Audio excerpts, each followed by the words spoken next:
yeah. I'm very confident when all the players like agree on the draft and they're like happy, because it's about teamwork. And even if, let's just say, are a little bit outdrafted, it doesn't matter that much, because we showed like many times that we can come back if we are like chill, we do the proper plays. Seb is like making all the team be okay, not to go like emotional and stuff. So yeah, I am confident in them. Good luck. Thanks a lot. We'll see. Ladies and gentlemen, both teams are ready for the match. And to bring you the grand finals, it's Odie Pixel, Fogg, and Ben Merlini Woo. Yes, ladies and gentlemen are here. The Dota 2018 International Championships Grand Finals is going to be brought to you by myself, Odie Pixel, Fogg. And as everything this year, we're stepping it up. We're making it bigger and better. We've got Ben Wu here, ladies and gentlemen, as we get into game one of OG versus PSG LGD. And lads, we couldn't have hoped for a more perfect draft from both lineups. We've got the Sun, the Storm Spirit on one side, and then on the other side, we have OG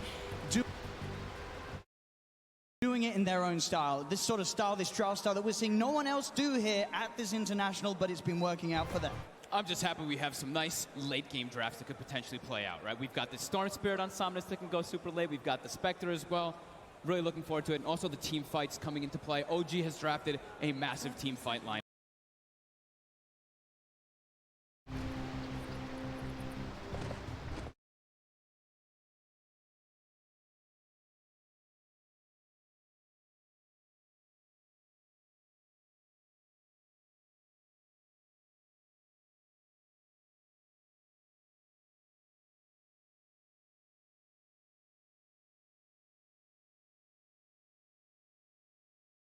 Up. Man, yesterday's series was one of the most exciting series I've ever seen. Yeah. And I've watched a lot of TIs. You know, last time O and I casted, it was when OG won the major. It was back at the Boston Major. Everyone remembers OG versus Adfin. And let's hope we get some games on a similar caliber, and I'm sure we will from what we've seen on the series running up to this one. And I've heard a lot of things about his Monkey King. Let's see how it stacks up versus these other cores. So Ben, you've been watching a lot of Dota lately? Yes. Caught up? Especially TI. Yeah. How about with this, what do you think of this Seb tree in off lane? There's a lot of heroes that I've seen Seb play.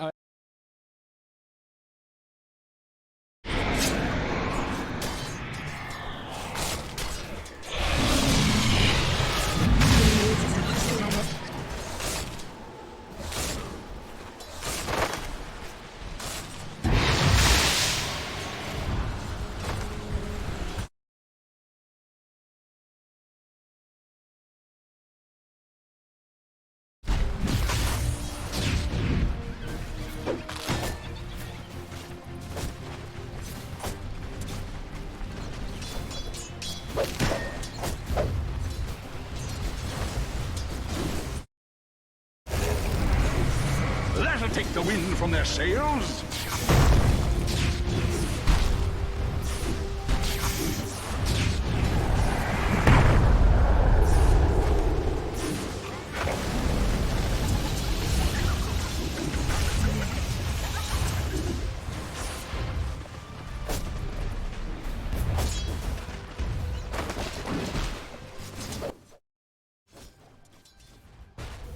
Ahí tenemos en el equipo de LGD, tenemos a un Bloodseeker, tenemos al Storm, tenemos también a la Crystal Maiden, tenemos al jugador de Elder Titan y también tenemos a Enchanters.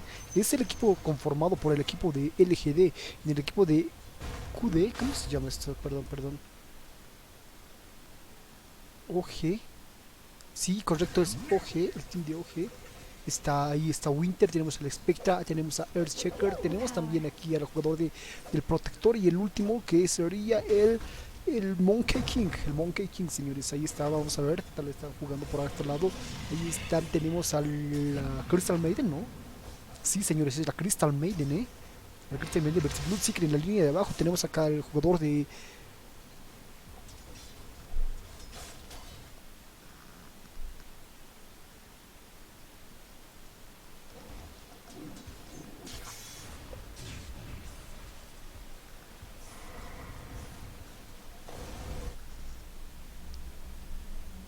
¿Quién será el Fearblood? ¿Quién podría ser el Fearblood, amigos?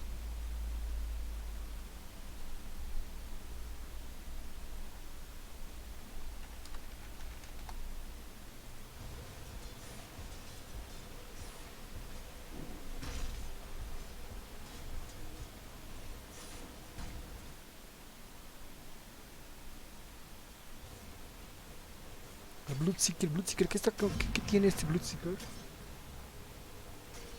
Lo sigue viendo, tenemos que estar con la botella. Oh, ahí es el Firbolg, señores, PSLGD. Una vez más, señores, LGD va a ganar el... Podría, y bueno, ya ha sacado el Firbolg, ¿no? Ahí está Bloodseeker, un kill más. Ahí está Crystal Maiden. Podría llevarse, yo creo que sí se va a llevar un kill. Podría matar también a este Spectra, me imagino que sí. Ahí está Crystal Maiden sacando un kill más, señores, 2-1. Ahí está más retroceder Bloodseeker en la línea del medio. Tenemos a Enchanters, tenemos mientras tanto a Enchanters en la línea del medio,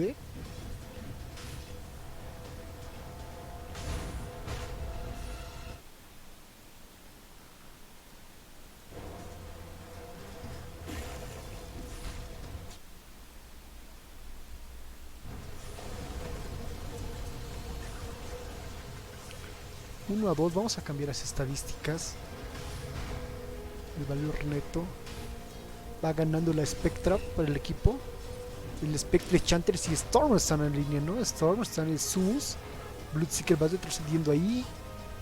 El Storm podría ser una increíble final de la IT 2018. El stun del Bunker King, señores, va a retroceder. Que tenemos por acá el del Titán, ¿dónde está yendo? Quiere stunear, va a retroceder por aquí. Llegamos al Titán y tenemos a Earthshaker. Storm está por acá, señores, va a retroceder el Storm. Ahí está retrocediendo. Tenemos también aquí a Winter con Spectro. Vamos a ver, ahí está Friends. ¿Cómo es Friends, mi hermano? Bienvenido a la transmisión. Esta es la final del IT, me informan, viejo. No sé si estoy en lo correcto. Ahí está el del Titán.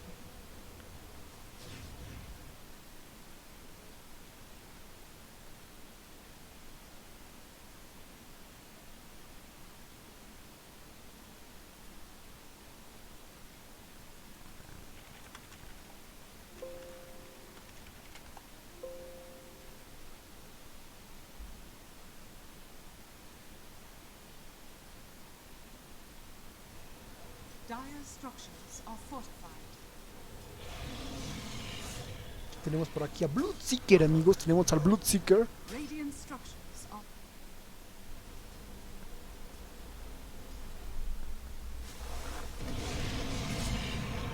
Spectra podría caer. Sí, yo creo que sí va a caer, señores. Ahí está siguiendo Bloodseeker con mucha... Va a matar. Ahí está matando ese... el Bloodseeker. Un kill OQE.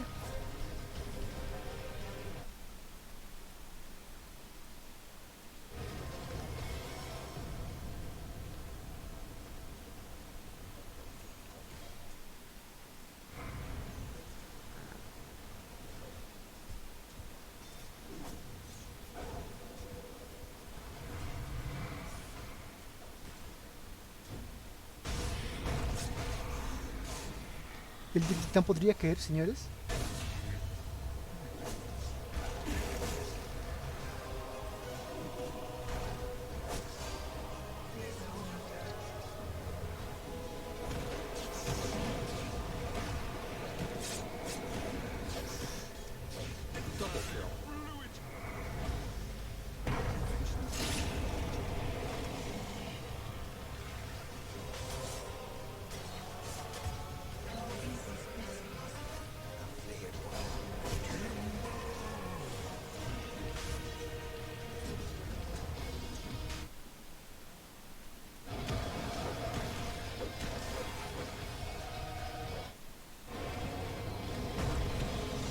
Killing spree.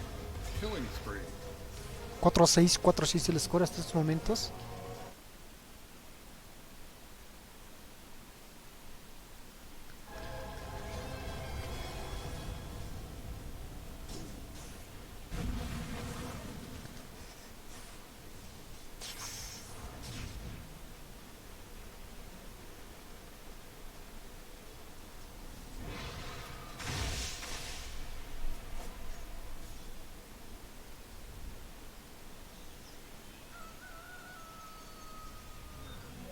Regeneration.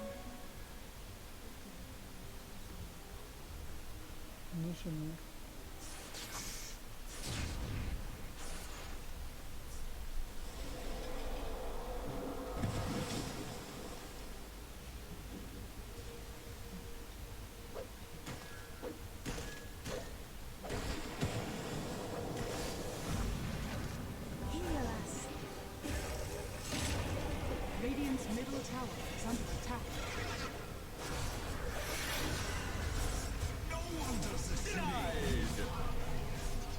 Está retrocediendo.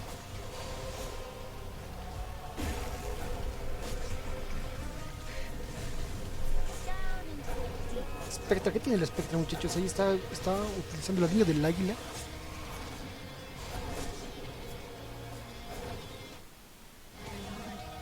Dire's middle tower is under attack.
Spectra una vez más va a caer, amigos. Sí, una vez más. 5-9 es el score, ¿eh?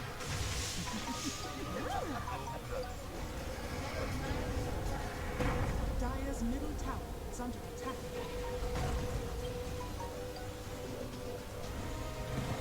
Radiant's top tower is under attack.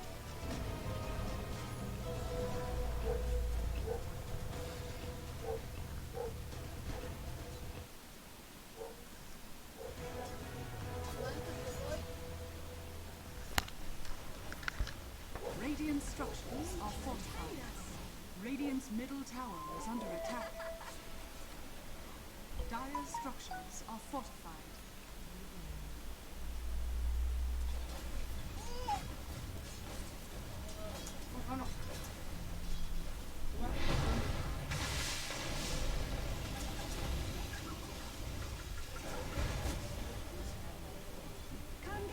Radiant are scanning.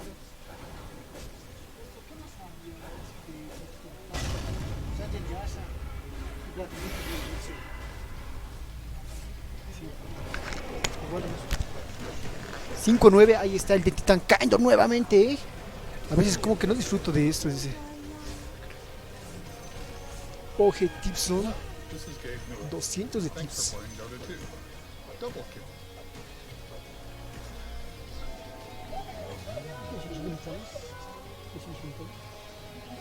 Radiant's top tower is under attack.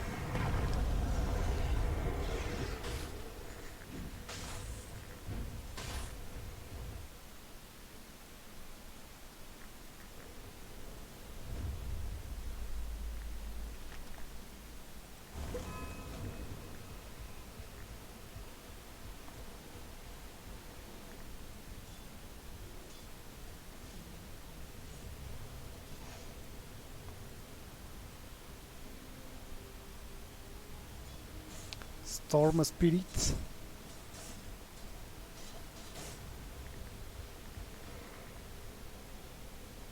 Dire's top tower is under attack. Radiant's bottom tower is under attack.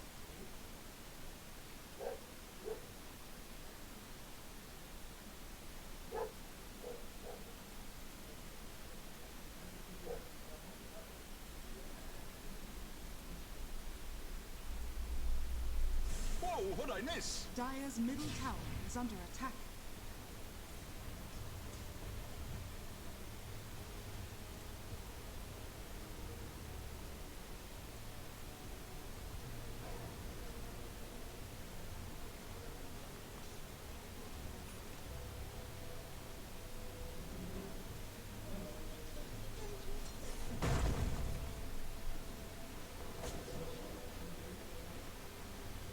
Dire are scanning.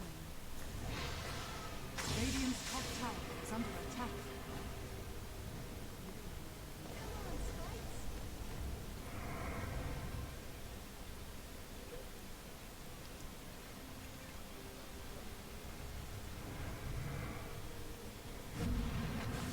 Van a matar a a Winter, me parece. Está llegando el Shaker ahí.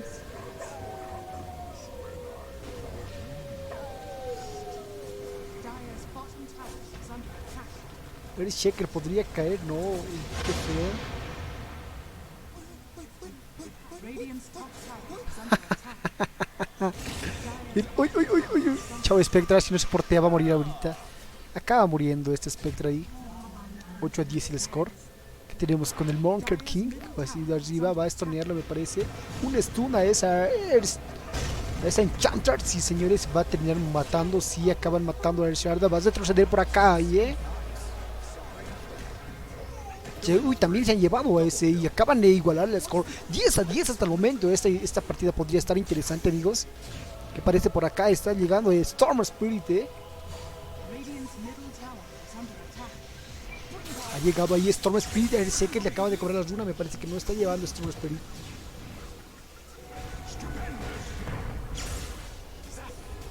Killing spree. You had your warning. Where's the party? Dire's top tower is under attack. This'll come in handy.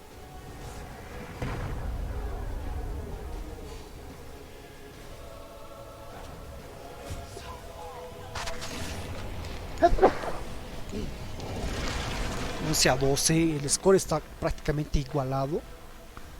OG versus LGD. Radiant's top tower is under attack.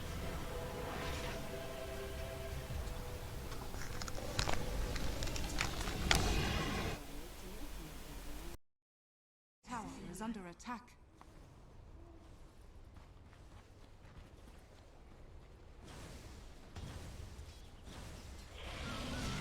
Radiant structures are fortified.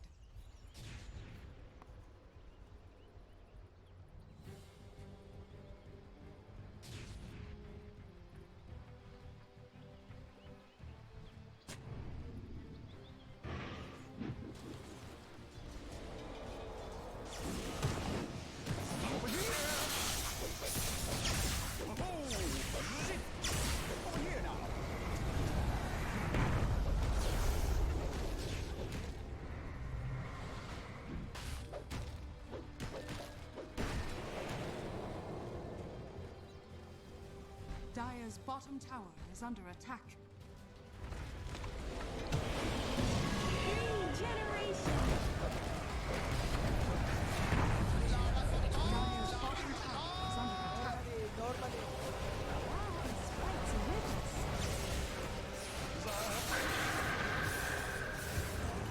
witness.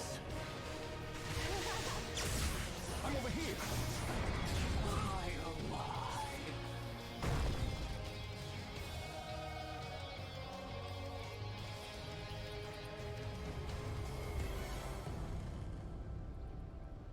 Dire's top tower is under attack.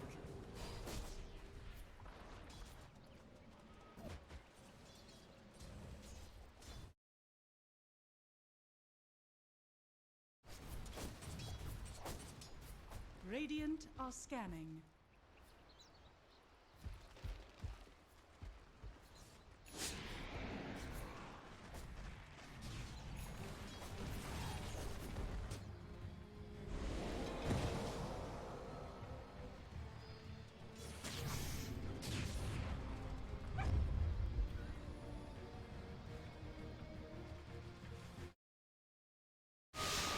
Radiant's middle tower is under attack.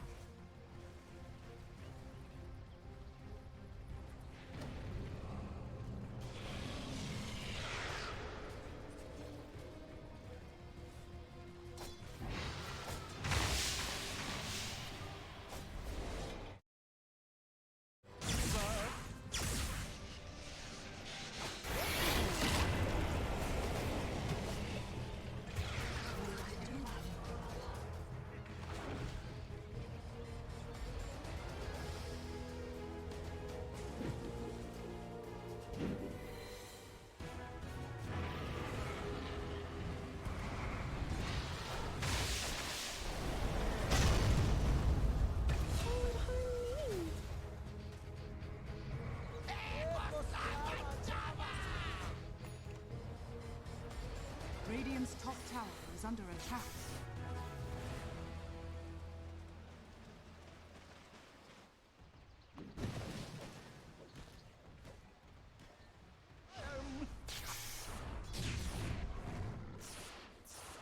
Radiant's bottom tower is under attack.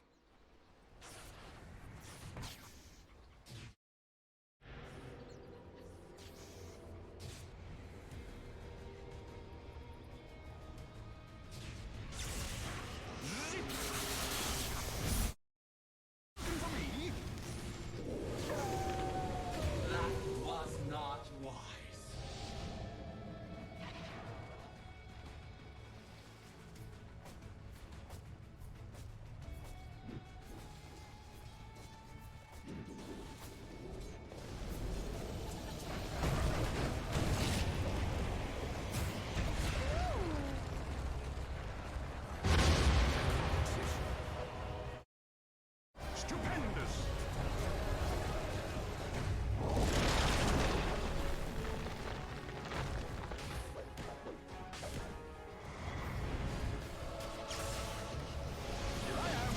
Dire's top tower is under attack. This battle isn't over yet. Killing spree. Dire's top tower is under attack.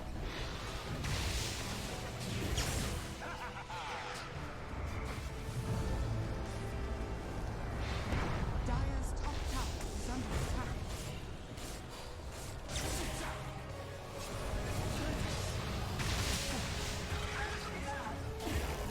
Dire's top tower is under attack. Killing spree. Double kill.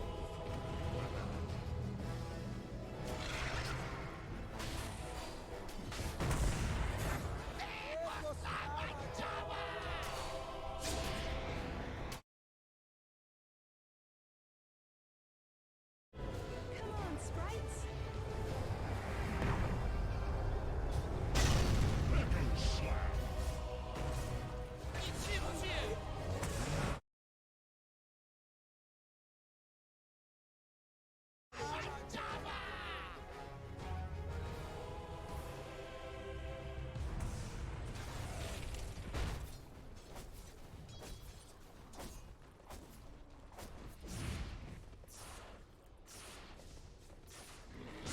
Touche!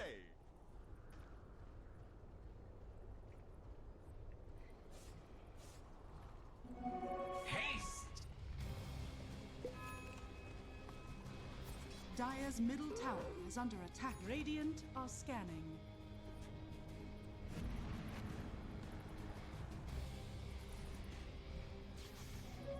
Regeneration.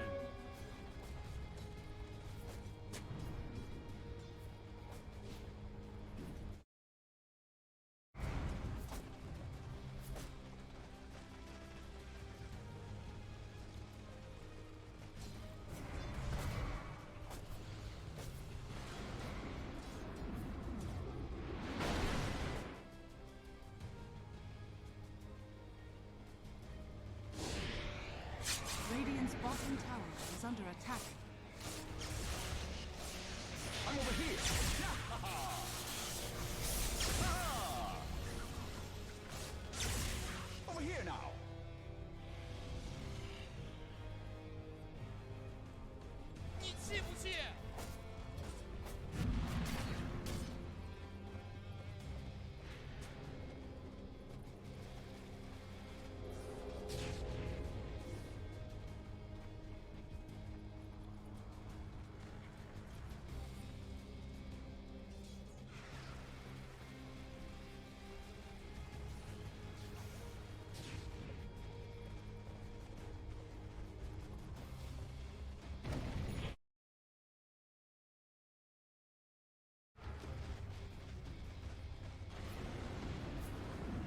Dire's middle tower is under attack. Radiant structures are fortified. Dire's structures are fortified. Dire's top tower is under attack.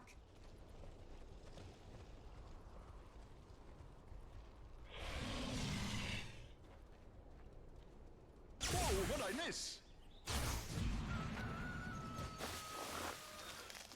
Dire's top tower is under attack. Dire's top tower has fallen.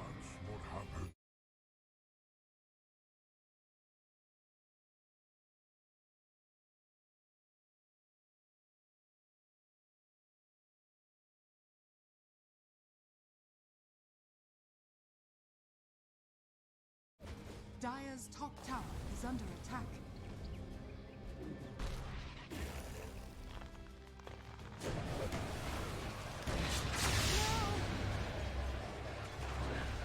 Radiant's bottom tower is under attack.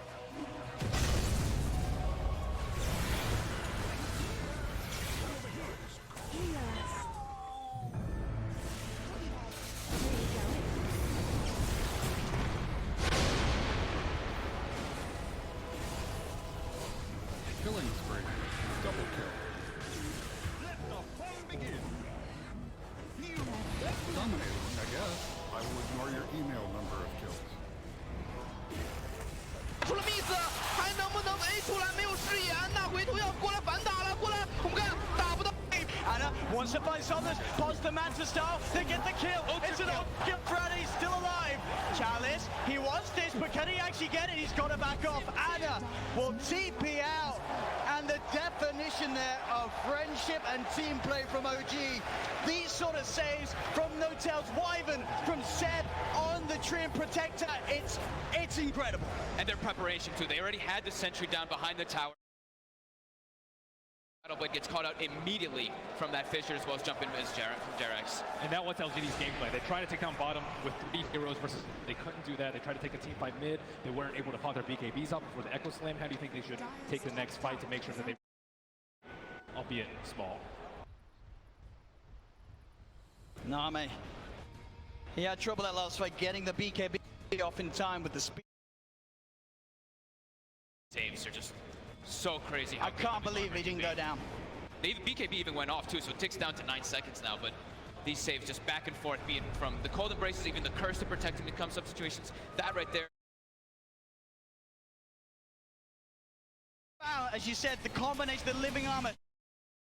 First few rainbows coming in from Chalice and then the cold embrace, they just couldn't kill him off.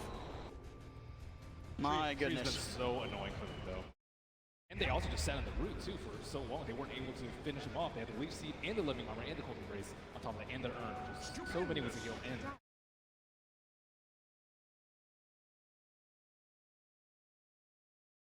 I think it's, FY almost has it finished. So I did have the urn. He does tend to do this from time to time. I think that might actually be a bigger reason on their side at this point, considering how much these saves are helping out a team fight. Radiant's bottom tower. So it looks like PSG LGD will finally be able to find this tier 1 tower down bottom, but OG, they're into the pit, No-Tail tanking up the Roshan with the Cold Embrace. The Blood Road will be thrown out by Arme. Let's expect something's up. Jerax just keeping their eyes focused towards that mid lane, throwing down the Fissure, holding back the creep wave.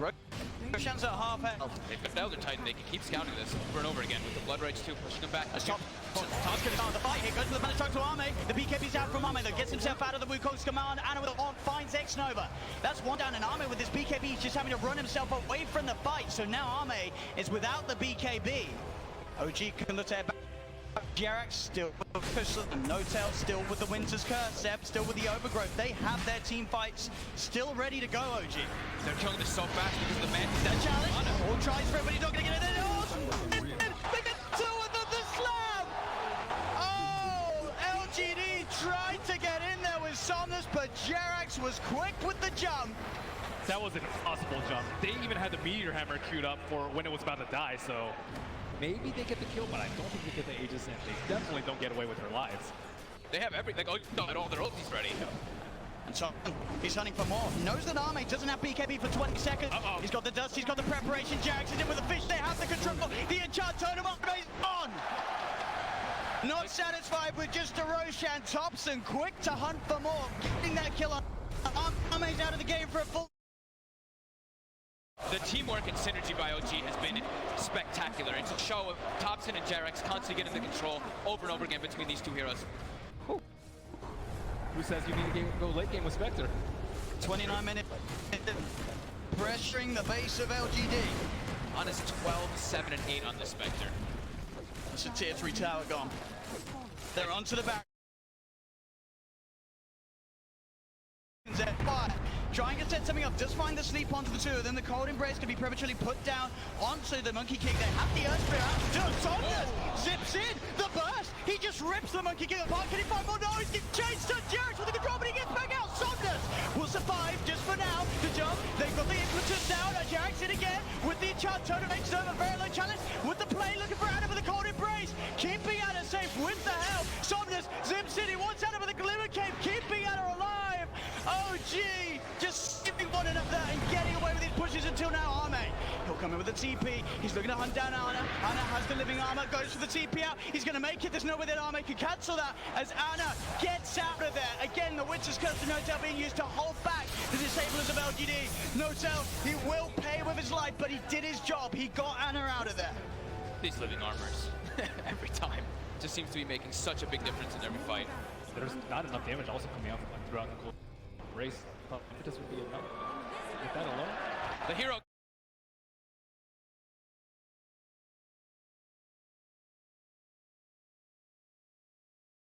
He's doing a little bit more damage in the regen, but it's gonna take a long time. The creeps will spawn, and goodbye, hero creep. Oh, X-Nova looking to get some information as he goes in deep with the Invis rune.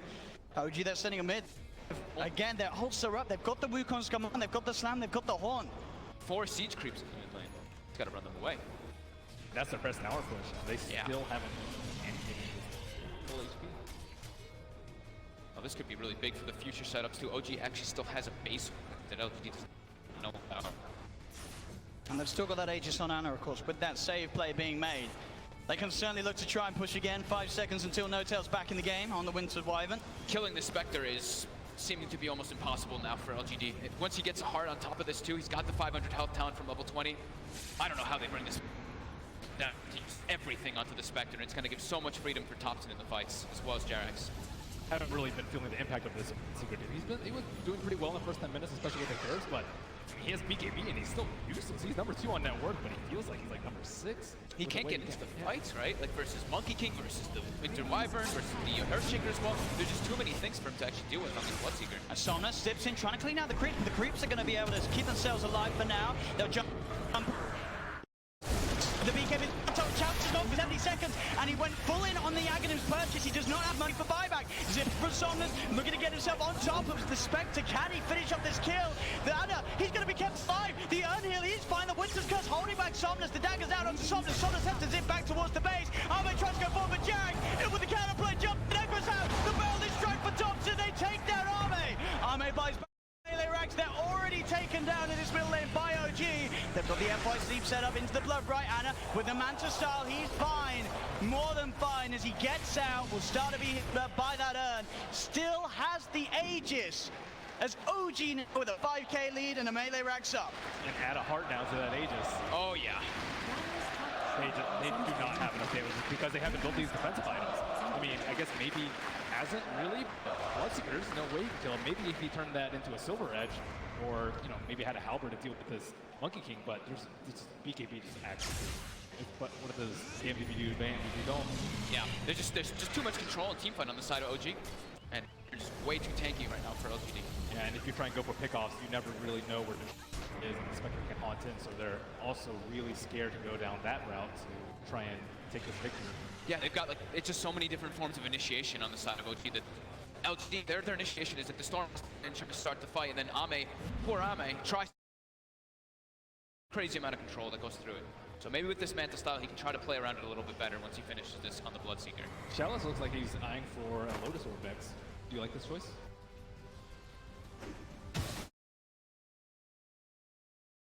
Straight in. Bombs FY, they pop the ult as well. X-Nova's going to TP in. That's the gem. They just got the gem too. They're buying back on FY. PSG LGD desperately want to try and take this fight somehow. They know Thompson's Wukon's command is about to wear off. He'll jump himself out to the side. He's back up to the trees. There's the Winter's Curse, holding back the 2 of the Manas in. They're ready to fight this OG despite PSG LGD being the ones buying back in. Jarek's in with the stun control. They'll burst down Arme on for 90 seconds. Chalice drop as well. The ult from Anna comes out, splitting LGD apart. Anna into the trees, looks towards FY, steps back to avoid the Challenge changed out by Chops, and one more swipe will do it. They get challenged, they get it. And Somnus and X-Nova just left to try and pull the creep wave away. He'll zip across for Jarax with the Echo Snap. The Orchid comes down onto the Shaker. They're trying for the return, but the self-fuels keeps Jarax alive. He's safe. Somnus trying to run. Fisher, Boundless Strike. Do they have the damage? And they do! Oh, gee! Again and again and again in this game one. Pulling off these incredible plays. And G is called, ladies and gentlemen. OG taking game one of this best of 5 in the 2008 finals. What teamwork by OG. Every little thing coming together.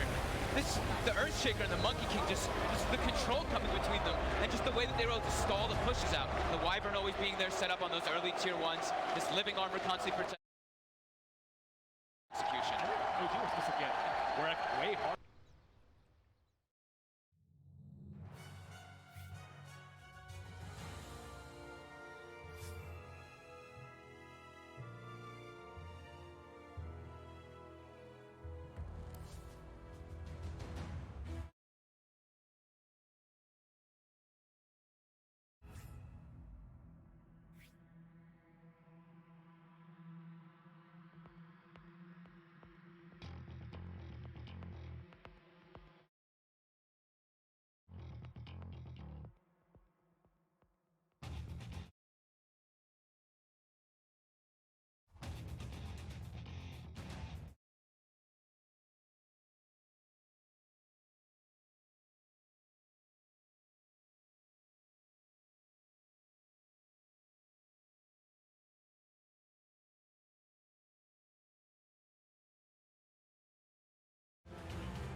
Respecter, because the hero will win late game versus everything right now. So LGD went the route to kind of snowball lanes and snowball the game.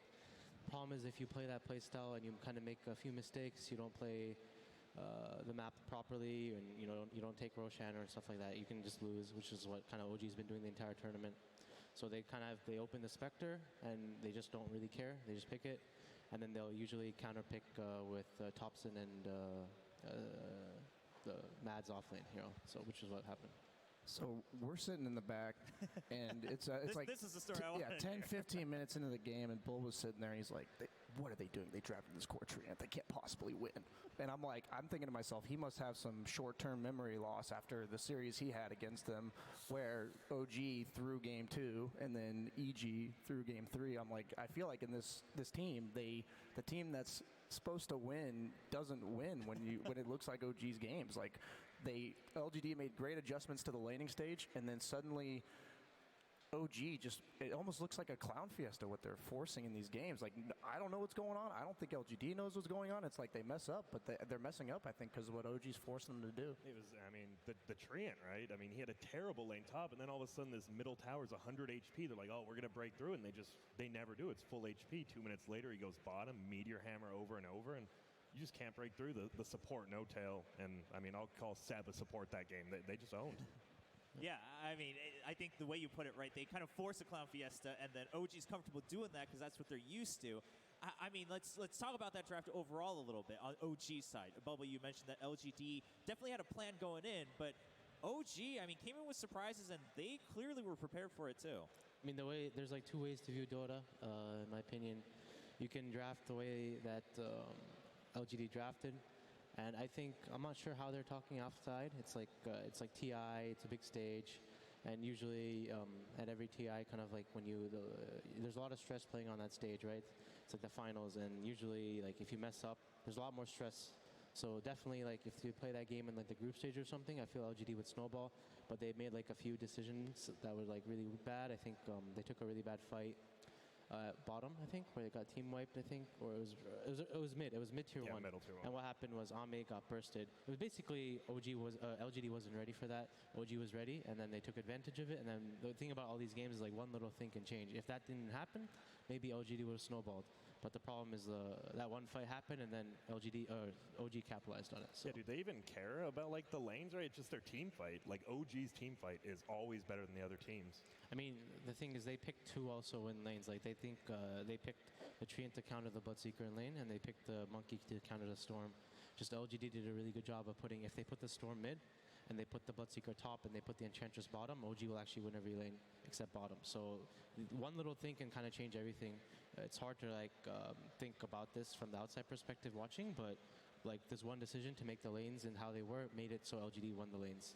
If LGD had laned normally, I think OG would have won the lanes. So it's like all these things. There's so many little factors, you know. That's why it's also like drafting is like only so much. Right. At the end of the day, it's like, in my opinion, OG just kind of LGD made one mistake, OG capitalized, and they kept map control. Yeah, I think OG, that's been their story, right, is that they're able to capitalize on these mistakes. Sometimes they force it, sometimes it's on the other team. But let's talk about Thompson a little bit, too. I mean, the Monkey King's been a hot topic throughout TI, especially for Thompson. People have said, oh, we want to see it again. It hasn't seen much success, and this time, he had no problem in that game. I want to be clear that I think no one else in the world would win that game on Monkey King when you're that far behind. Bulba mentioned that the LGD makes mistakes and they capitalize, and that's a great point. But at the same time, OG's in that spot where they can't afford to make a single mistake and they just lose the game. And he's playing against Bloodseeker, Bloodright for Vision, Crystal Maiden Nova, and Elder Titan Spirit, and Storm Spirit's Ball Lightning, that if he catches him on a tree that's a 4-second stun, he's going to die. And that didn't happen a single time. He made like 4 crucial ganks and plays to win the game.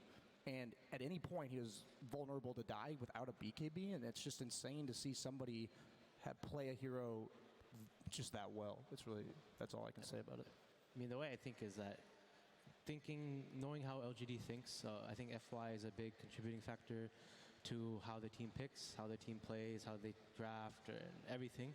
So I think after losing that game, I think he'd be like, they're outside chilling probably in the backstage right now, and he'd probably like, I don't want to play Elder Titan, guys. Like, QQQ, why the hell did you draft me Elder Titan? Give me here, Shaker. And it was both that game was like kind of story of 4s. Like Jerax had Shaker, he had a really fast blink, he went out making plays with Thompson. Meanwhile, this Elder Titan, like the hero doesn't. You could kind of see he doesn't really do anything in a way. He counter initiates. He gets like some random stun here and there, but he's not the same playmaking ability that Shaker had. And kind of the story of even the games in the morning as well. It's like in the first game we had a Wisp and they had a Shaker on the 4s, and it seems like Shaker seems really good right now. Yeah, I was about to say, Yapsor so far holding true after one game, or Shaker's still winning whichever side he goes on. I mean, looking forward to game 2, Bob, I want to get your thoughts a little bit in how you expect these teams to adapt, because you guys have obviously had a lot of experience against both of them. I think LGD is, last game, who was it? It was LGD had first pick. It seems OG is choosing second pick most games because they want the last pick in general. And I think what LGD will do is when they might not pick the Ench first pick now. I think LGD might take first pick again, or I'm not sure they might take second pick, but LGD might just first pick or Shaco overall. I think that's a good option. I don't think OG values Ench as high. I think they picked Ench one game yesterday, but it was the last pick Ench. So it just comes down to what you really prioritize in the draft. Like Wish Gyro's also been losing, and both like LGD loves it, but they've also undefeated Wish Gyro. So there's like, think about in this patch, in this TI compared to last TI. I think last TI there were a lot more like you kind of went into TI with a lot of strategies. Like each team had like a few strats, like 6 or 7. But this TI, it's been chaos. It's a very different patch than last year. You've had to adapt on the fly. Every day it's like something new comes up. It's like very stressful drafting in this TI compared to the last one. There's like a lot of different ways you pick, and it's kind of like a combination of the entire year in a way. This entire year has been a lot less about like structured drafting. It's a lot just picking lineups that you want, and it's very, very stressful to draft in this TI compared to last TI. Like last TI, Liquid won like 3 or 4 strategies, you know? Right. In this TI, it's like it seems like you just pick the Spectre and then you kind of pick random heroes around it. There's just like so many things you can do right now. Like every hero is kind of, there's so many heroes you can pick. Is that it's like the Thompson factor, right? Like this guy plays a different set of mid heroes than, right? Somnus, Sumail, anything, like people don't know how to counter him, it feels like. I mean, you ban his Invoker every game and then you just get Monkey King all of a sudden. Yeah. What are you going to do? Yeah, well, Thompson's definitely been a spotlight for OG. OG currently leading 1-0, trying to make the road to the miracle happen. Right now, we're going to take some time to check in with Casey. And me. Oh, Hello. and Slacks. I'm Sir Axel Slacks, and I got a microphone. Very excited. are you excited down there? We decided to give you a bit of a different view so you could see just how massive this entire event is. Oh, yeah. We got the whole crew down here checking us out. Very excited for that game. Casey, whew, this is the grand finals we've been dreaming of for. Everybody has been saying that they want it to go to 5. Do you think that we have the potential to see 5 games? Why are you asking me? I'm the stupidest person in the building. But yeah, sure. I love Dota. Let's hear it from the crowd below us. Yeah, come on, boys. And girls. And girls. And everything in between. And you've been working on something hard, because this is going to be really an amazing series. But after the series, the party continues with you.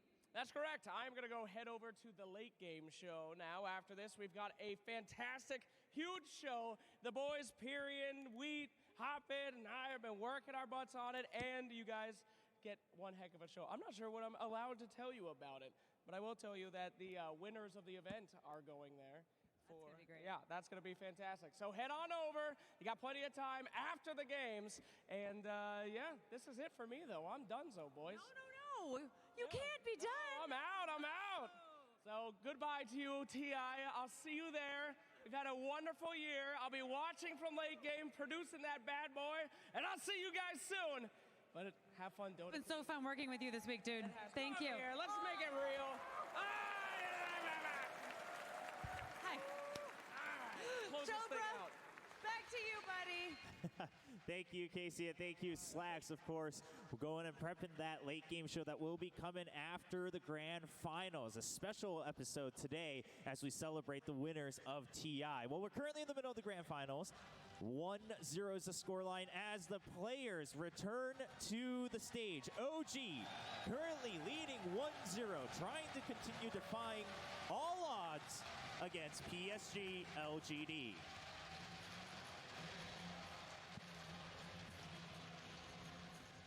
This is a best-of-5 series, so a potential to go all 5 games.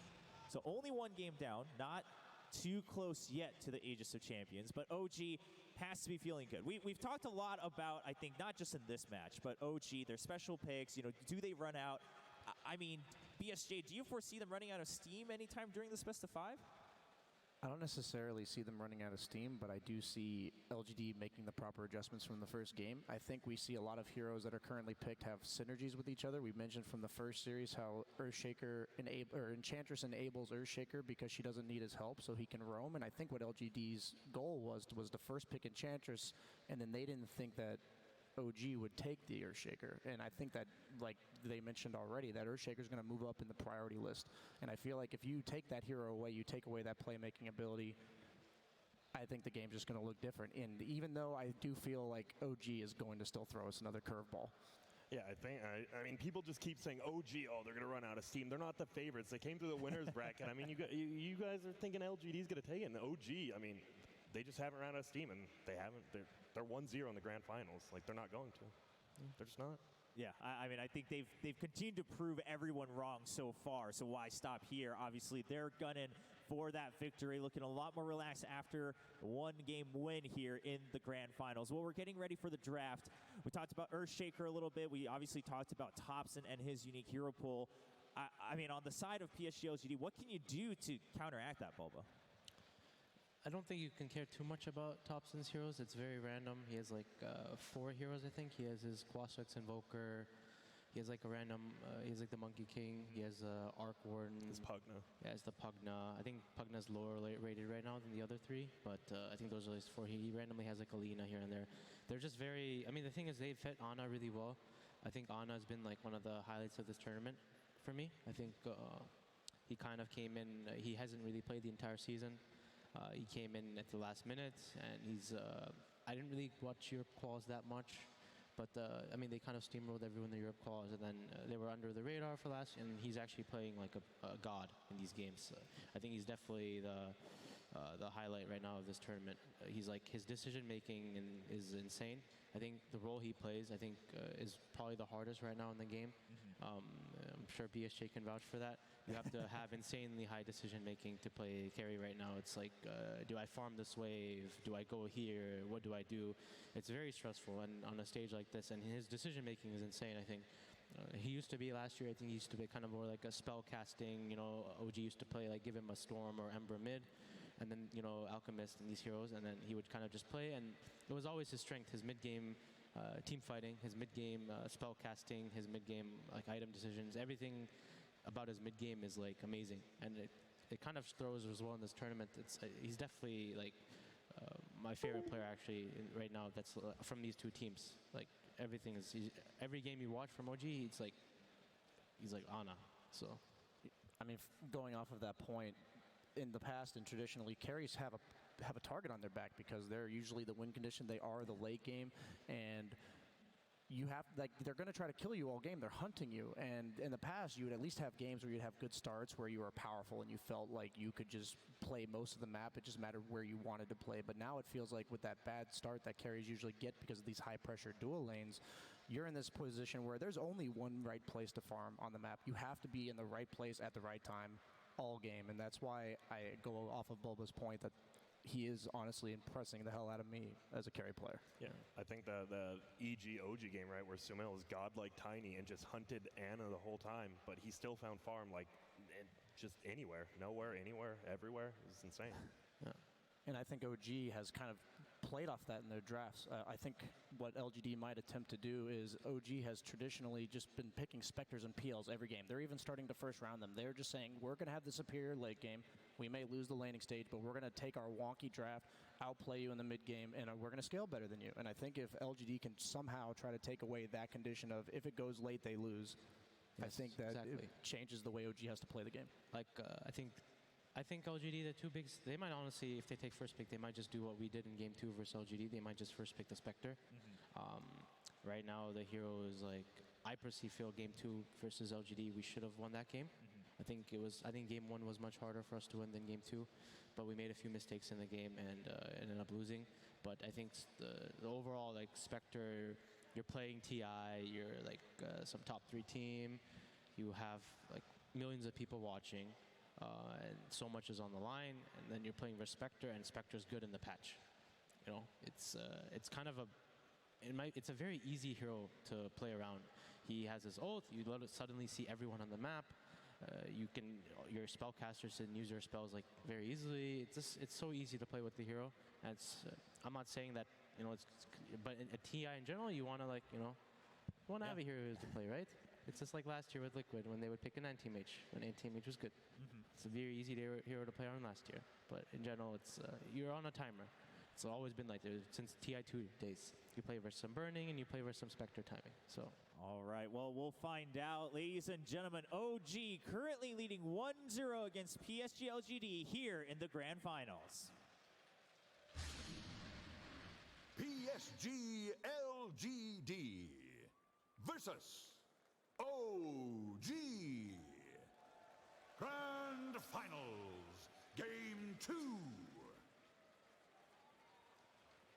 And we're off to the draft. So it sounds like some heroes that have definitely taken a lot more attention as we progress to TI. Earthshaker coming up high. Spectre now being a high contention point. And we've seen other heroes come in and go as well. Find out if OG continues to throw any curveballs or if they're going to maybe take it a little more standard and see what LGD's got in this second game. Oh, there's the first ban Spectre. Get him out. All right. So OG's first pick this game, and what are their first picks they like? They like Silencer a lot. They like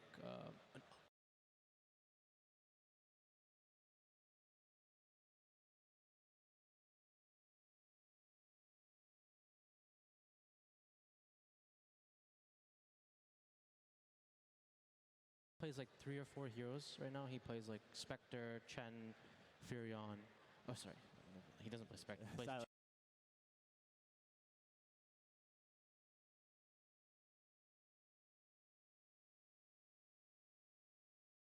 Yeah, he plays Silencer, Chen, Furion, and I guess the random Wyvern came out. But most of the tournament he's been playing these 3, and then they usually open the hero, and then they kind of counterpick from first pick. So probably they might just also bust out the Ench as well. They've played it once or twice, but let's see what they do.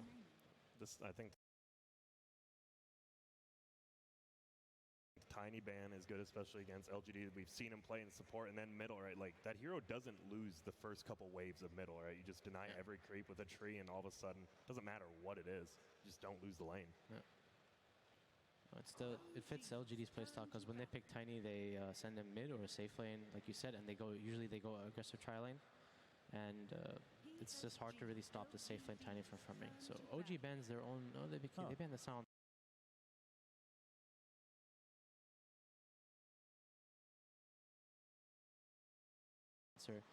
So now there's like there's Wish Jarl.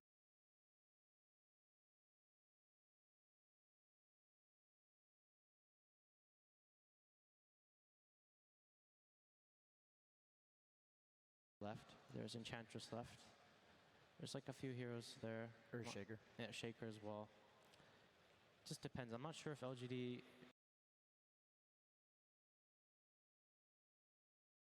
If OG wants to play versus LGD's Wish Jarl.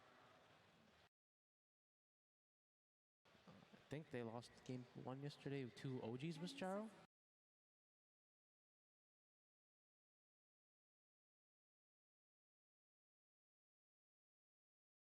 So, yeah, I think OG had the Wish Jarl and LGD had the Drow Weaver strat, right? Yeah, that was a good game.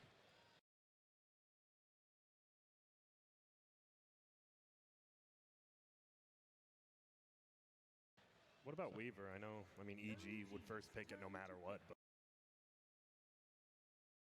are none of these teams concerned about it? It's just like every team kind of values different heroes. Right now, there's no real like super OP heroes for everyone going into this tournament. You know, every team had a few select heroes.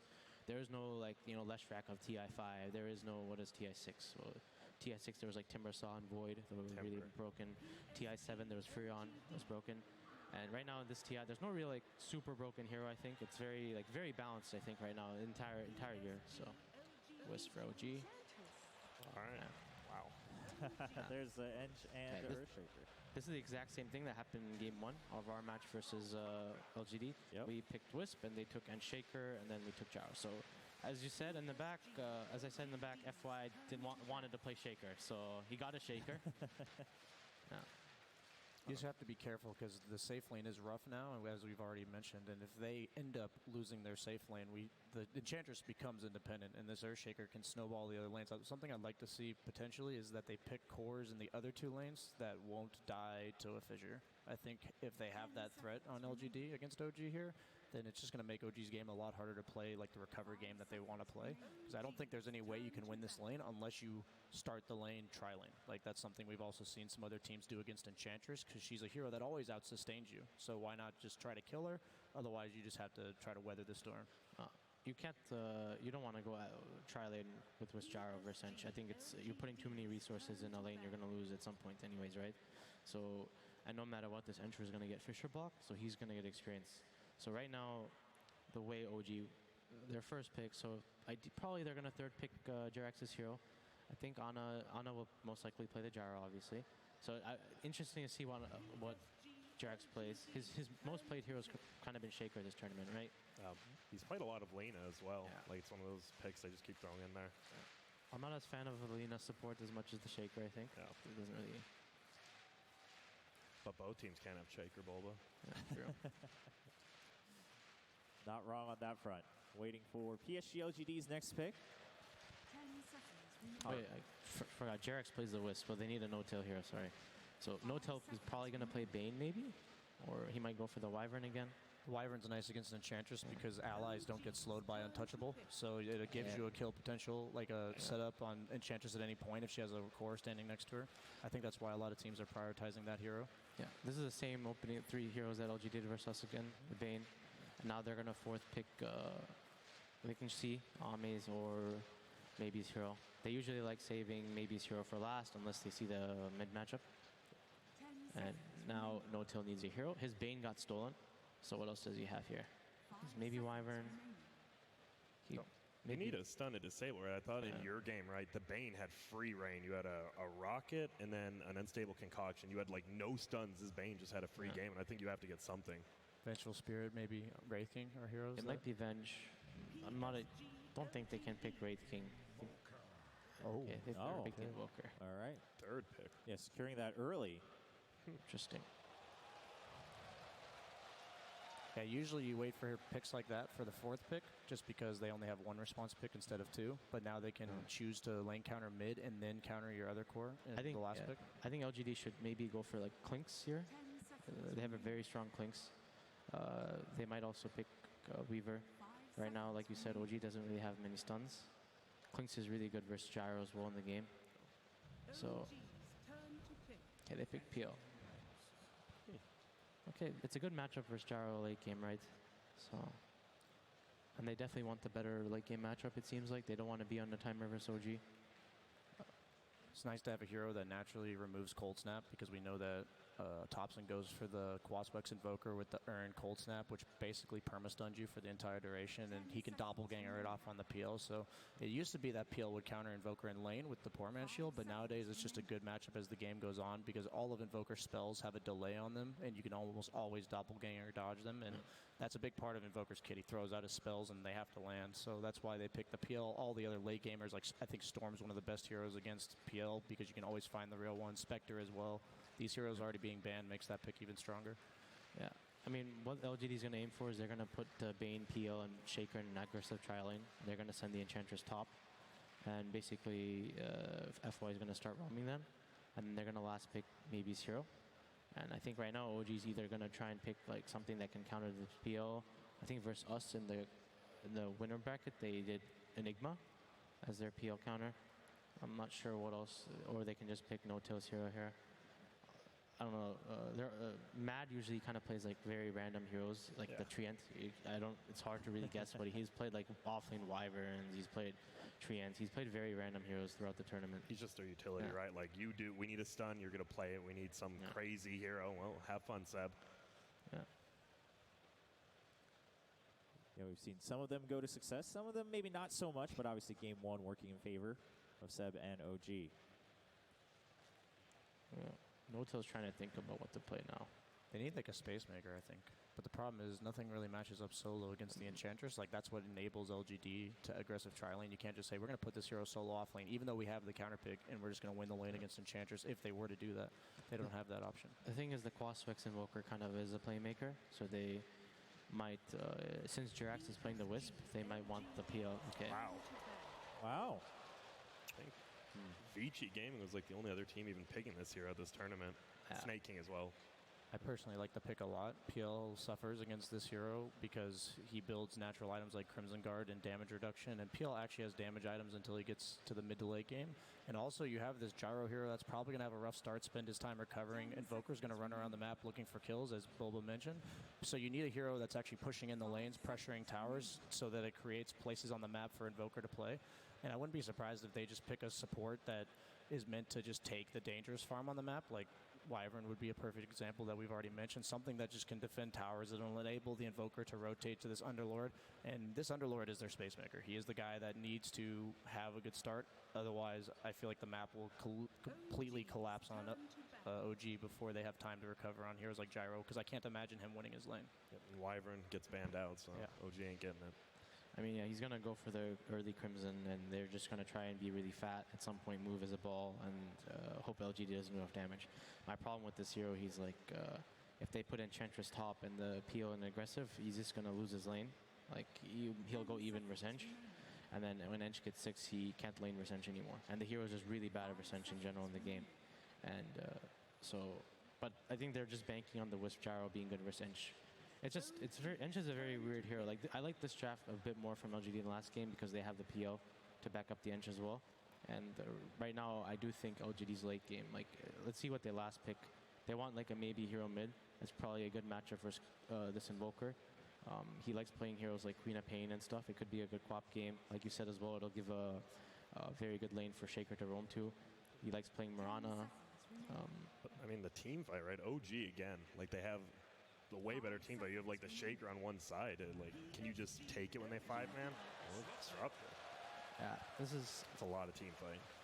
I'm not a huge fan of OG's draft this game. I think I like LGD's. I think it's much more suits the patch right now, or suits right now what happened after game 1. Like, OG has this Underlord, and yeah, you're saying it's good versus PO, but the hero, there's a reason the hero hasn't been doing so well in this tournament. He's like he's kind of nerfed, and yeah, I just look at both teams late game, and I think that you've mentioned they're going to struggle in the lanes, and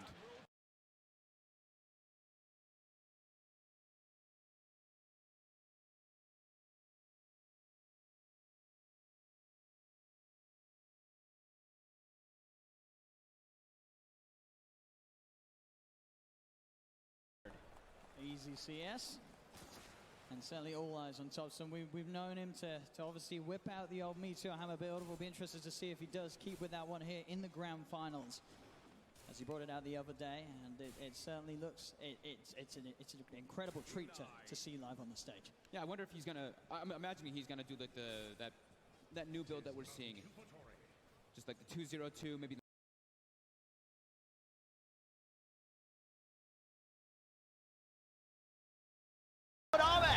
Gets the first blood for PSG LGD. The trade will occur, and PSG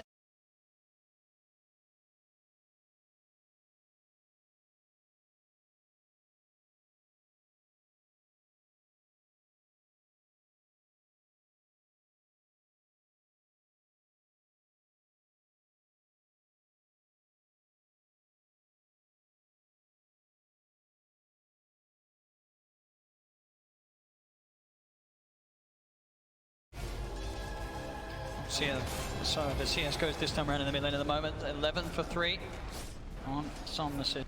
Funka against the 4 for 1 of Thompson. Somnus having a very, very strong start to the mid lane matchup. Yeah, I'm concerned about OG. Seb do decent in the lane until once that level 6 hits on Enchantress, you are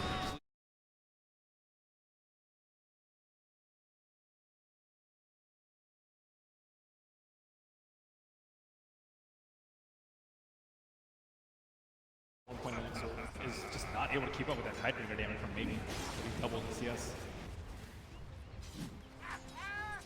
It's tough. Force Spirit even not super used. Yeah, actually pretty easily.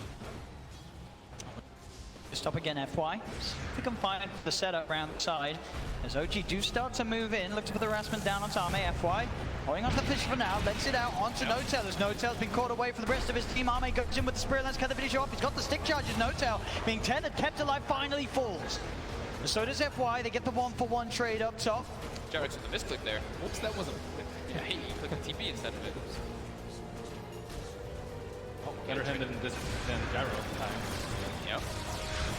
As FY will come straight back in, but at the moment in CS, 13 for 3 on the Gyrocopter compared to the 5 for 4. They're actually PL. getting very good back up top. They have that triple range, which is the benefit for them, but the pressure that can come out from the SULE because of that Earthshaker blocks is where the kills are threatened a bit more. Again, Sunstrike doesn't really help out too much. It's one. Yeah. He's already picked up a point in the Wax. Definitely will be a very slow start for Thompson, as we can still see Somnus 21 for 9 against that 10 for 3. The lead just getting bigger and bigger in this 1v1 matchup. I've been seeing him do this so much on the Kunkka, the double bracer. He does this on a lot of his mid-strength heroes. He's done it on the Dragon Knight a few times too. Just getting that high base damage and high health. This is a Kunkka with 1,347 health already. I didn't see this early in the game. I mean, is he going to be able to stay in lane at some point? He doesn't have enough region for Quants. He doesn't have max Quants, so he is getting taken out a lot. I think he's going to get the third point in the Quas too. It pumps you up to like 19.7 HP per second. But even then, can he last hit at all? He doesn't have Drow or anything really. No support at all in his lane help him. There's a Force Spirit. Leaves. Every single time. Yeah, the harassment's really going to build up, and Somnus is going to get 6 way earlier as he keeps continuing to kill these Force Spirits. Radiant's bottom tower is under attack. In that lane. Top though, yeah, with the Gyrocopter still able to get some farm, and they're not giving up so many kills. You see Notail in position for some wraparound here. This is what FY also looking to play aggressive. They Oh, they do! The slam on the right click between the two of them finds the current. They now look towards Anna. Anna is sort of trapped over the Fisher, but he's got the back with Jarex. Now moving in on top of X-Nova with the right clicks. The OG get one. FY and Arme now have to be on the tree. They have the doppelganger. Arme with the stick charges back up to 4, but the glimpse is out. Onto FY, dragging him back behind the 3 of them. Fisher once again knocked down onto Notel. Enchant Totem as well. FY's bringing Notel low, but the stick charges keep him fine as F1 will fall. The 3 of them still strong. Arme also in trouble as well as the Thunderstrike. The Rocket Barrage bringing him down. He turns with the Spirit Lance. Can Arme stay alive? He can't. Arme will fall. And Nova, can he actually find down a hit? And the heals there for Jarex. Anna's not going to go down. And X-Nova, he's also going to pay with his life. The IO just getting away pretty much with murder, just sitting in the backlines there. Eats some of that AoE damage, so has health loss and always has these stick charges, constantly getting the perfect tether usage to go back and forth saving their heroes.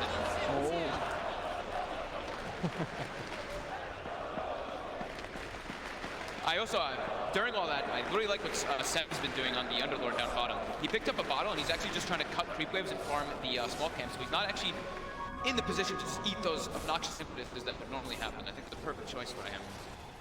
Top lane, they've got the level and homing missile now, so then we can never go on to Arme. He's holding on to the red for the dodge. Will be able to get himself back to safety, but in terms of CS, he is now starting to get ahead on that top lane Arme. So despite the constant pressure of OG, he's still farming that little bit better than Notel, especially when you consider, sorry, Anna, considering the denies between them. He's playing level 6. Maybe he can try and interrupt top lane or bottom lane, or maybe kill one of these. They look to Arme, not out from Max, but he's not going to save at the same time mid. They make the play. Why help on the setup for the kill onto Thompson. Such an insane amount of damage in this Kunkka, almost level 8 already. Face boots as well as that double brace. It's about a level and a half difference between him and Thompson at the moment. As Somnus just continues to climb ahead. Top lane though. This action just doesn't stop as X-Nova, he's getting dove upon OG. They get the kill. Chalice and Arme see if they can find something in return, but Notel's TPing out. The fish will come out from FY, so Notel held back, and they also pick off Jarex in the tree. So LGD will punish OG there for that dive. I love that, the rotation by Chalice there, just TPing. They know that they're overextending, and they actually get a huge kill there. Arme picks up a bounty off of Jarex, 337 gold.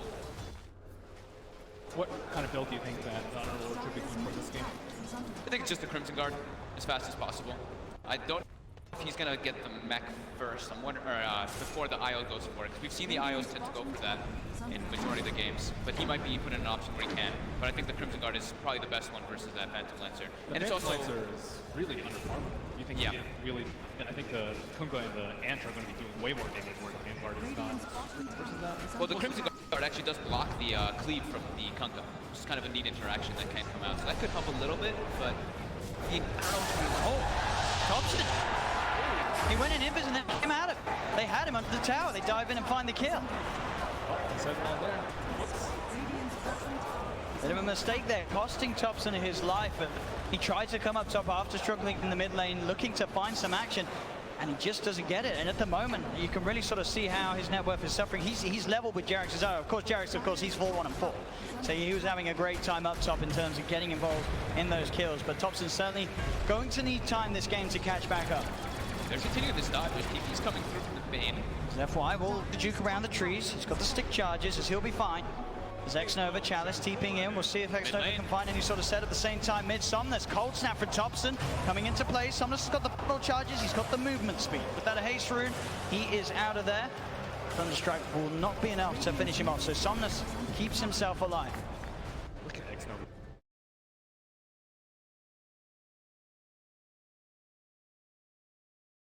Good game for the Bane either way. Just the Enfeeble alone, once he starts getting more levels, I think is going to be the most important thing for him. Just keep throwing that Enfeeble on Gyrocopter. It's something we saw a lot through the DPC, how people were dealing with the hero. We'll hit down at the bottom to start to alleviate some of the pressure being put on by Chalice and FY. Would you prefer that he go for the pipe first game? Maybe mech. I think mech helps the mech versus all sorts of things. Because you have a lot fewer, a lot of physical, a lot of magical, so in which case HP would be a lot better, but I don't know. It's just a tough call. Seb tries to TP out, but he's not going to make it. FY, Emmett's done. No tails TP'd in. He could be in trouble as well. Will pop down the kinetic field and will just get himself away. On 15 HP towards the mid. X-Nova with the EMP dodge. The backup from Chalice coming in as they chase down Thompson. Thompson, he's running, but the rainbow's all the way, taking down the Invoker. Chalice now dominates it as it's top of the network. That was local, but also prevented a cross-up from getting out there.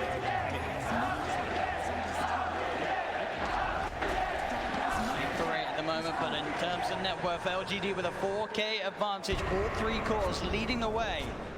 And this time, of course, without a Treant in the game, they're having a much easier time at taking these early tier 1 towers away from OG. And they've taken those two towers already, and look at their warding. They've already positioned wards deep to be able to watch any of the movements that OG does, or any of the smokes that they even want to set up to try to look for these kills to catch them back up. It's 10 minutes in, and they're already at a 4K deficit. Mid lane. Put the homing missile out onto Somnus, but he's got the invis rune. He's back underneath his tower, and he's got X-Nova sat behind him. If OG did look to die, but OG, they'll make the line drawn up top. They want to try and look towards Armin. Maybe see if they can catch out the PL.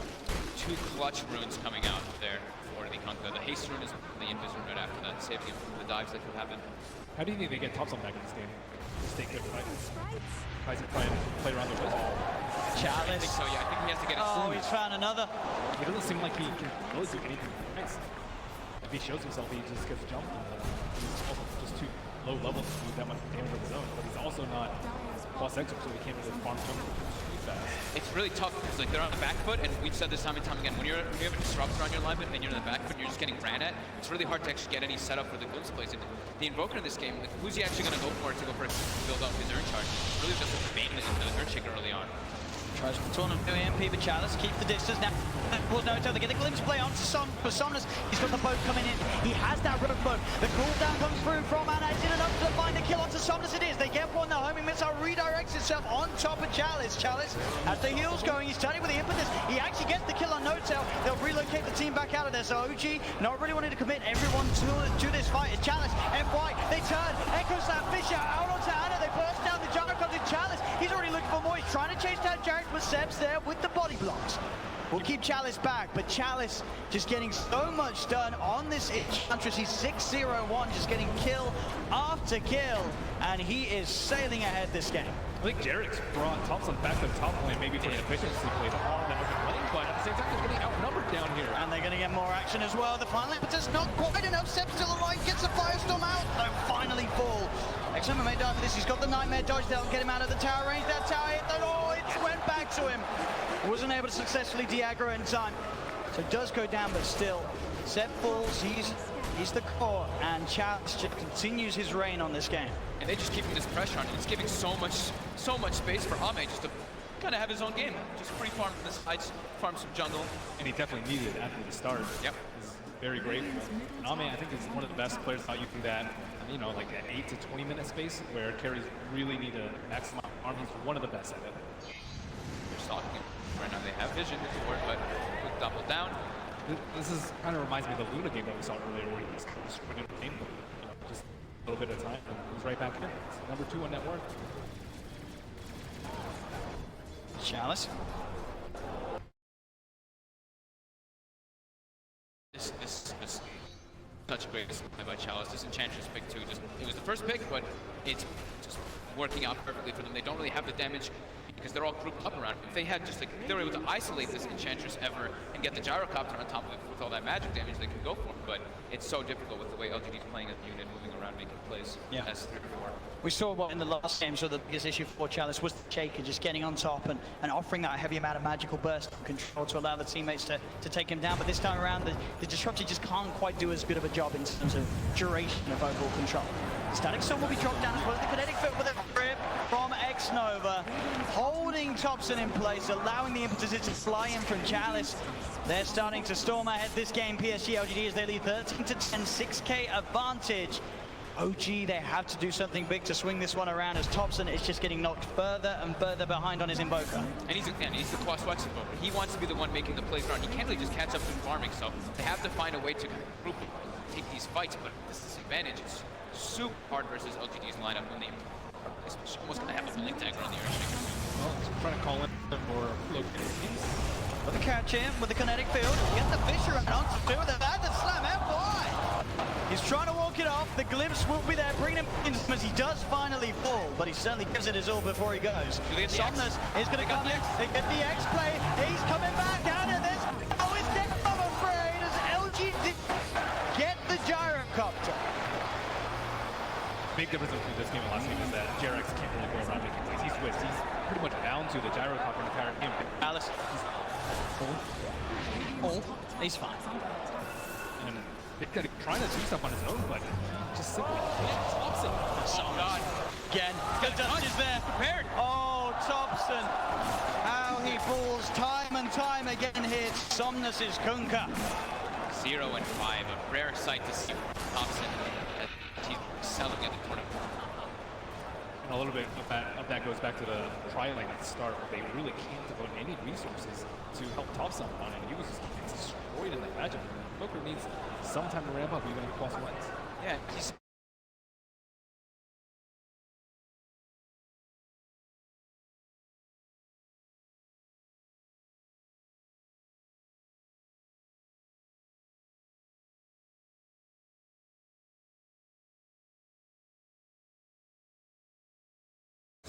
and they're just keeping the pressure on him. You see X-Nova always in position to get those aggressive wards down to see where OG wants to try to catch up.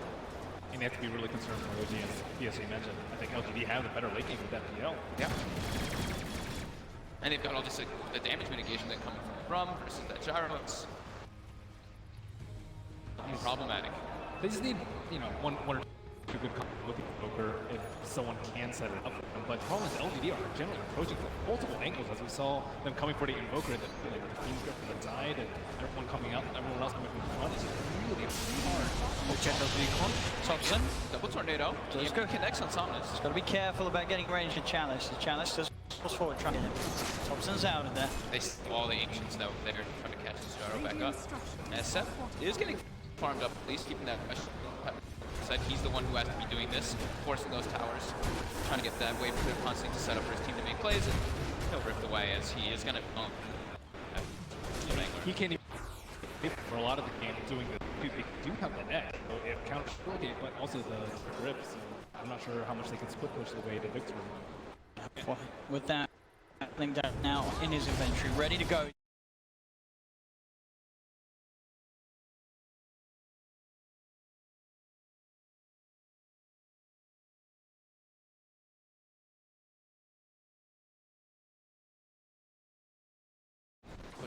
onto OG's side. Thompson still sitting 4th lowest on the net worth for the moment on his Invoker. He has a long way to go if he is to recover this game. Those games like, are you really sure? I'm not sure we're going to get any sales. Big Daddy Notes out, looking for Army down bottom. He's going with the Static Storm, but it's going to wear out Zame. He can't. Will fail. Turn charge acquired. There he is. He was getting that danger here. He's about even on net worth with Sheik. So that's a little bit scary, but it takes a couple of team fights for them to get back in play. But usually they've been kind of doing a good job of making sure that Underlord is not the one in front. Usually Underlord's your big buffer in between your weaker heroes in the back, but they've just come from all sides. They can swoop down on the IO in particular, and the Invoker. None of them save the fights. And they always know where everybody is because of all these aggressive wards they've got down because of the taking those towers early on. So right away they see Jarex for a moment stepping outside, they start running at this IO immediately. They know they have rewards, but they just unique ones coming out here. On the right side. Mid lane, Seb. Pipe. Tries to root to Chalice, forces himself out. The glimpse back will be there onto F5, but actually sets up a bit of an echo slam. Still, the damage is enough from OG. It's Jarex still alive for now. They look to chase down Chalice. Here comes Somnus looking for the angle. Out it comes onto Anna, gets the damage out. The boat flying through as well. The kept on Anna, even safe though the X1 drags him back into Tony, still alive for now. Anna, can it survive throughout this all thanks to Jarex? Oh, he can't! As Anna will go down. The lead on the Underlord. Seb trying to run toward his teammates. He just gets slapped. He can't bail them out. Another successful fight there from PSG LGD as you can see OG. And sure, FY does go down, but he gets his skill set off. He's able to buy that time for the rest of PSG LGD and come to look and fight for Somnus. Get trapped, but he was able to X himself before the glimpse. Gets himself back. Counterplay there to the glimpse that we'll have to look out for this game. That was OG's reveal of their pipe as well. So that's why you saw the echo it was good for disable, but the damage wasn't so much, and they still aren't able to actually take that one. It's top lane Chalice. They've got an ED Somnus' bottle. He's heading toward this top fight. Meanwhile, doesn't want to be involved. He's just chilling. He's really setting ahead all 3 cores of PSG LGD at the 9k net worth mark at the moment. Closest as we can see on OG's side being that of Anna's farm. Jacko. I mean, this is like the best one. It's like, thank you, TD. I'm over here killing cubes. Radiant are scanning. Upstream is finished up, yeah, as mentioned, on a Jarex. Does have the 25% experience down, still 4 levels away from that big level 15, which they're going to do. They're smoked up and looking for this fight. The DD on the Kunkka is available. Nightmare there from X. Now we're going to mess up the combo potential from No-Tellers. He gets cleaved down there by Somnus. Quick cut with the Tidebringer. Chops him apart. Jarex will take Anna out of this. Gets him away from PSG LGD's movements. We'll see if they are prepared for Jarex on the return. As you can see FY hunting for the location, and he has found it. He's ready. Come back in. He's got some time with the Glimmer Cape, but FY knows he's around, goes for the stuns. The torrent comes out from Somnus. They'll get Jarex.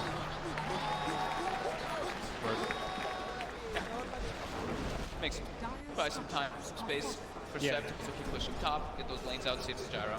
There's Enchantress is destroying them now, but I think they will have enough damage, especially with the Axe Tether for the gyro combo with the Maelstrom. Plenty of magic damage there. Once Invoker, they will drop some Meteor mode. I think they can take it. But right now, Chalice is running all over. Yeah, they've still got a lot of time too, because Thompson is actually fully committed for more points in crossing wax, so it's only actually the 1 point in the Exort. And he is a long.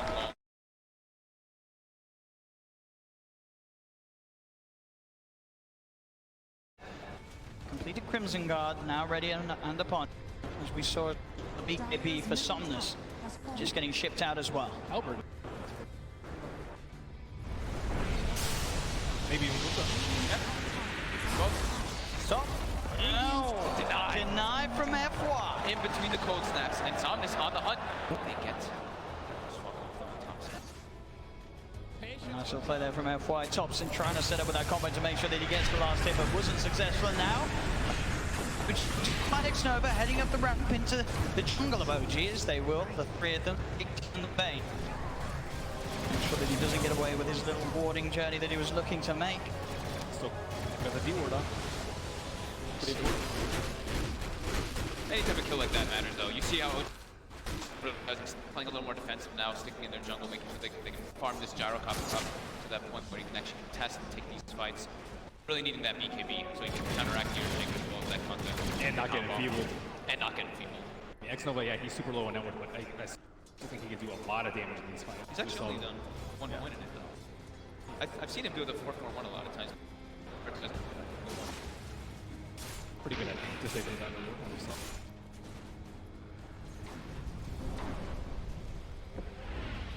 Ame does want to start to get involved with his team a bit here, as he's also going for a BKB. He had the SMY queued up initially, but He's certainly going to need it, as we're sort of saying, well, against the Gyro, against this Melch, yeah, benefit of the IO down the lane. it's going to make him unkillable. Yeah. He can't get picked off when he has BKB. If he has a Mantis, some weird interaction could happen where he gets glimpsed or he gets caught in the silence initially, but now if he gets caught in the silence, when he gets the BKB, he'll be able to protect himself.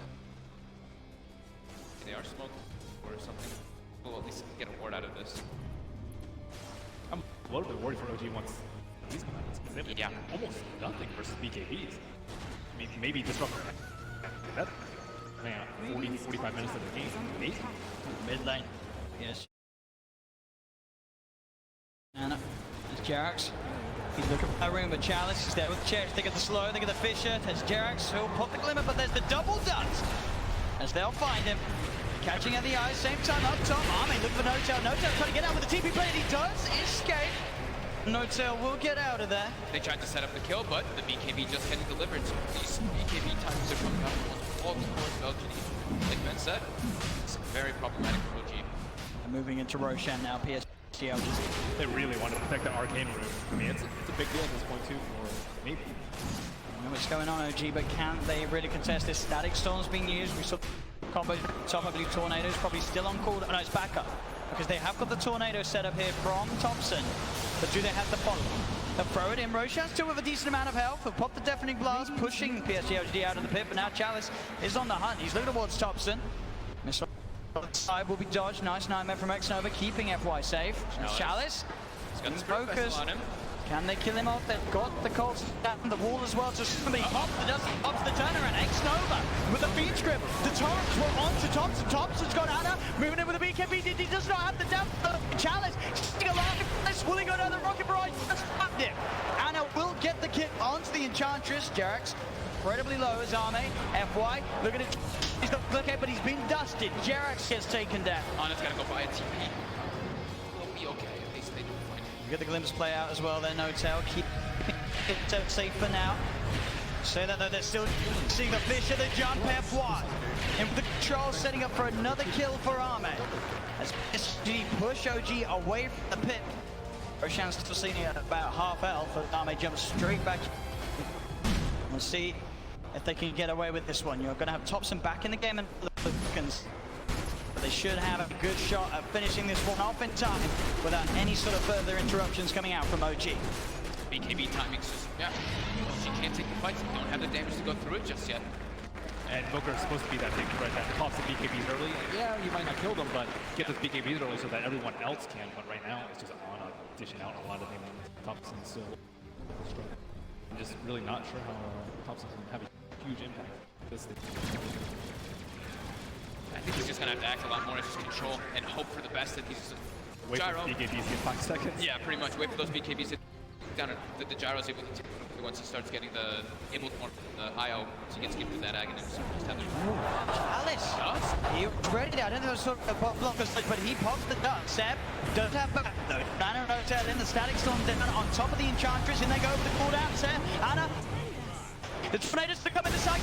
Shoot them in 3 minutes. Gets the BKB on though. Turns with the tie-bringing.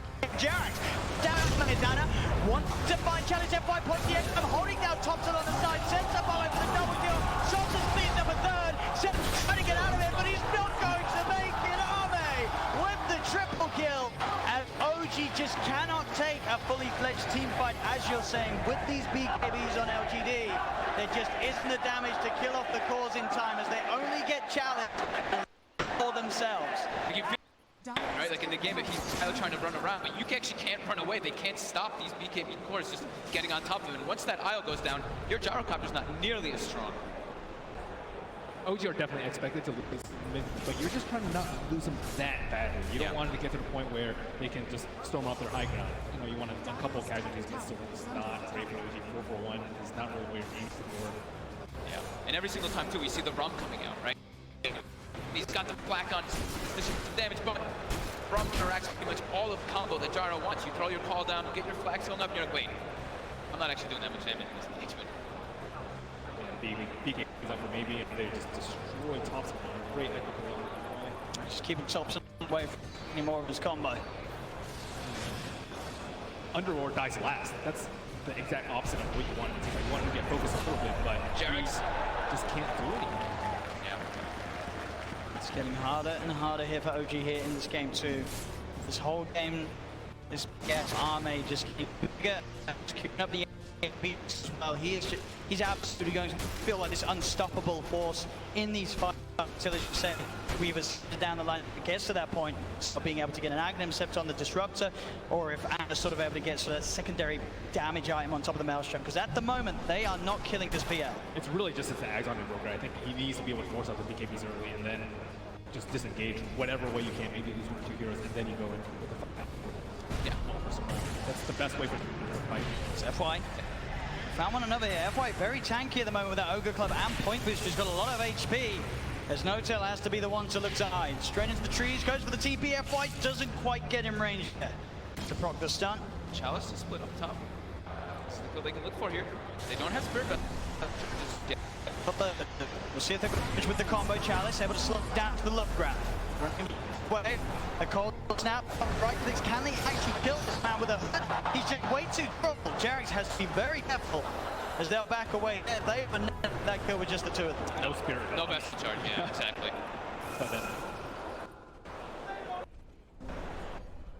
Some Lord. It's a little bit too multi. They don't see these 2 heroes, so they're kind of guessing.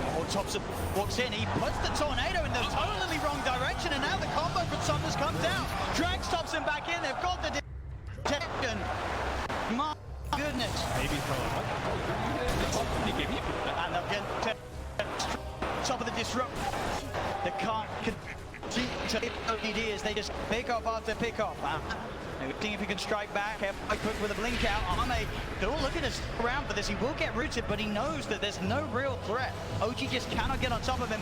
And Jarek back looks for the angle. Somnus with the cleave. Killing once again Jerax as Somnus continues this game. 7-1 and 6. Have a huge impact from the laning stage right up into this minimum with a fantastic Kunkka.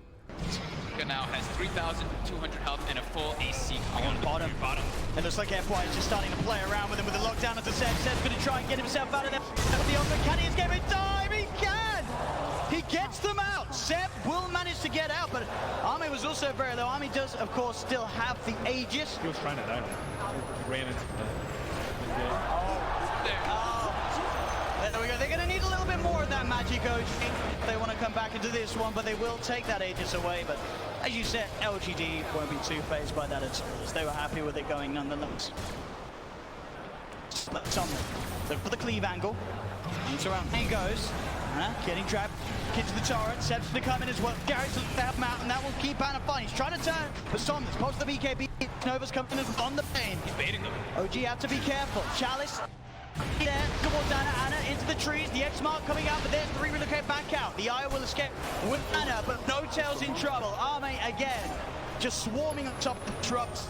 King is killed, the Sunstrike off the mark, as again, LGD just keeping everyone alive, growing this lead, 30k advantage. He just knows how tanky he really can be. He pops the ROM, gets the ghost ship off, of course, holds that BKB, waits till it's approaching. They get themselves a kill out of it. It was a really nice ulti from No-Tail though on that Disruptor, catching 3 of them inside the statics. Would have costed them more heroes if he didn't connect like that. That 13k advantage and a 20,000 experience advantage going for LFD. They're almost up for top sun. Maybe they can put up some sort of fight around the Roche pit. I think that's actually where OG needs to make the next goal. They're actually really good about fighting around the pit. Just think spells from there with all these melee heroes.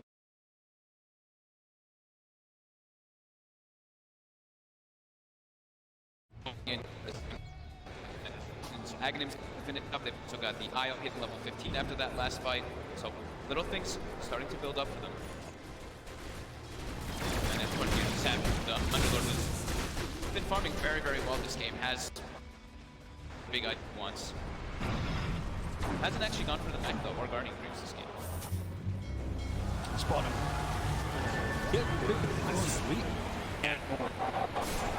Somnus, I'm finding the setup. That double damage really certainly helping as well to pack that Eyebringer with the punch it needs to cut down the IO as quick as he did. Somnus loves to pick up on these champions. All they have, it is all alone. There's no IO in the game. FY Echo Slam, Chain Stun holding him down. Here, the LGD just ruling the game at the moment by quite some distances. It's just looking almost impossible for LG to come back into this game too. When your most farm core dies to the two supports, you know you're in some trouble. As now PSG LGD into the base they go. The fortification comes out. Seb will try to best hold them. The Nightmare's there from X-Nova. Thompson's going to get controlled here by the side of Somnus again with the X-Mark play, dragging Thompson back into the clutches of FY's hands. Thompson, 50 seconds. Yeah, that's a buyback from Mana too. He's coming back in. See if they get anything about the BKB. Tries to get himself on for Jarek. The down as well. And trying to hit back, but Ame just stands his ground. BKB now out from Mana. They do get X-Nova on the Bane as Chalice. He's diving in. Finds Notella with the impetus. Chalice again. The plays bringing Jarek over. Jarek will survive with the gimmick. The vision wasn't quite there for the last impetus to connect, but they're two down on OG. Now they're three. Nana jumps up by FY. Seb surrounded. The torrent sub Somnus in with the physical damage. Seb will fall. The buyback comes out from Seb, but LGD still looking strong to take this tier 3 tower down bottom. Take even more as they're onto the barracks. As OG, they're without this Gyrocopter for 75 seconds. They could not hold with Anna, let alone without him. They're just so tanky on BKBs on the good for a satanic build. You can actually stand in the midst of all this AoE. You're just fighting over and over again.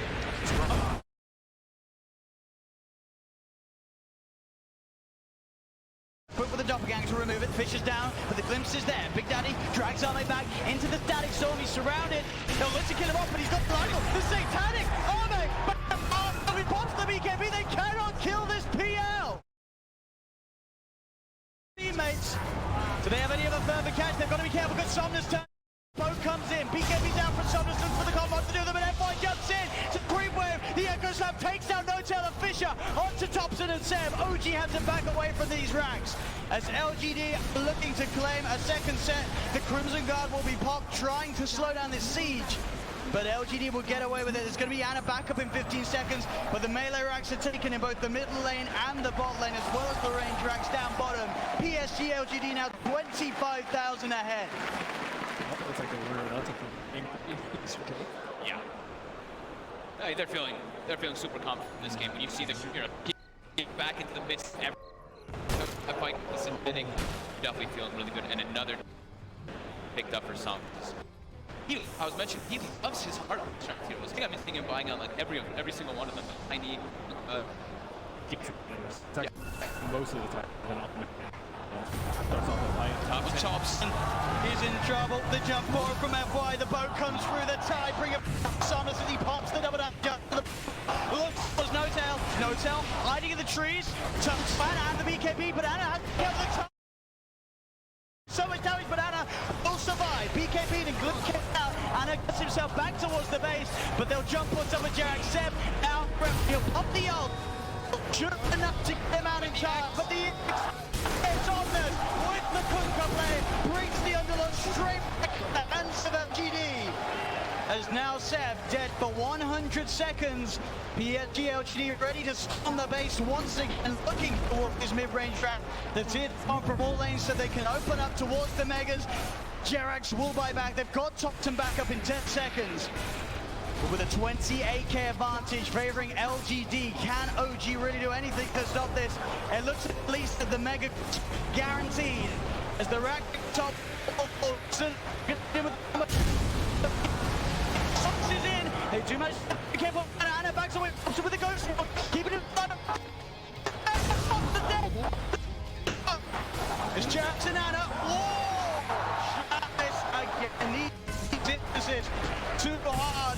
right away again. 3 dead on OG. PSG with a full lineup still alive as they look towards the middle.